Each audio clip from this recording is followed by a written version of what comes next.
you ready to learn more about IQ Designer and My Design Center on the Baby Lock Solaris Vision and the Brother Luminaire XP3? I am so excited about this feature, and I finally got the chance to play with it, and I wanted to show you guys what it's all about. So, in IQ Designer, we already know that it does a ton of different fills, it does all sorts of shapes, but look at some of the things you can do with that. So, I'm going to add a couple shapes really quick, so I'm going to just do a square, like I'm doing a quilt block, and then I'm going to add a shape within that square. Let's do a circle. Make it a little bit smaller. Doop doop doo. There we go. And then we can go from there. What is so cool that they've added is if I go into my line section, you already know we've got our zigzag stitch, you've got straight line, we've got triple stitch, we've got candle wicking, we've got several different stitches we can choose from. And on the second upgrade, they added motifs, which is really cool. So instead of just doing your standard stitch, you've got all these different options of stitches you can do around a shape or an image or a line that you drew.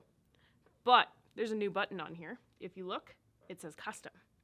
So if I go to custom, I can go to my pocket because I already played with my Palette 11 and PE Design 11 software to create a custom motif. So I made a custom decorative stitch using the software, using a little leaf design. So there's my custom stitch. I'm going to press OK. It's in the machine now. Press OK again. I'm going to make it green because it made a little leaf. Press OK. And then I'm going to fill my outer edge to look like that leaf. So right now in the My Design Center, it doesn't show as that. It's going to generate it on the next screen. But wait, that's not the only custom thing I did. Now I'm going to go down to my fills, which you already know there are tons of decorative fills already built into this machine. You can scroll through all these pages. There are 48 decorative fills total, which gives you a lot of things to play with. But that custom button is back. So I can go custom again. I've got my leaves right there, which I already pulled from my software that I played with. I'm going to do a different green this time. And then I'm going to use that to fill the inside of this. So you can see it's a custom fill. You can also tell that I'm not the best artist, but, you know, as a play around, this is a lot of fun. So let's go ahead and hit next. It's going to think for a second, and now it's going to generate my stitches for me. So now you can see the outer corner is those leaves for this design here. I can play with this as well, so I can make the size of them a little bit bigger, because that did end up a little smaller than I expected.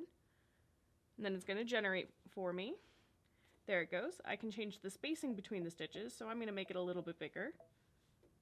It's going to think. And there we go. Now we're generated a little bit more. It looks a little more like a vine. And I can also change the orientation of it. Now, in the software, I made this one more of a center design, so that won't show as much, but when you make your hearts or your flowers or whatever you want to do, you can absolutely do that, where you can alternate which direction it goes. Then I'm going to go to my fill here.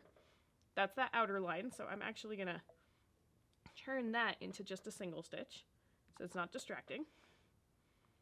Once again, it's going to generate that. Perfect. And then I'm going to go to my fill stitch here. So I'm going to make this a little bit smaller so we can see what that fill looks like. It's going to think, and here we go. There we go. So there's my custom fill that I put in there.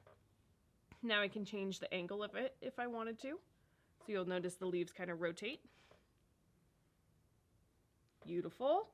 And then I can even add the warp tool or the random shift tool on here to make it look real funky if I wanted to. So even though it's a custom fill, I'm able to do everything that I can do with all the built-in fills on the machine, even though I made it myself in my software program. So that actually looks pretty cool. So I'm going to go ahead and hit set. It's going to tell me it's going to take it out of IQ Designer and put it into my embroidery section of the machine. And here it is. It's ready to stitch.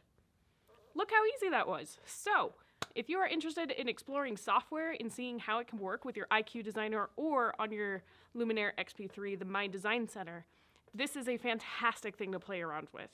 Come show us what you've done. We love seeing it, and if you want to check it out in person, come see it at our Rocky Mountain Sewing and Vacuum locations. I'm Megan with Rocky Mountain Sewing and Vacuum, and thank you so much for joining me.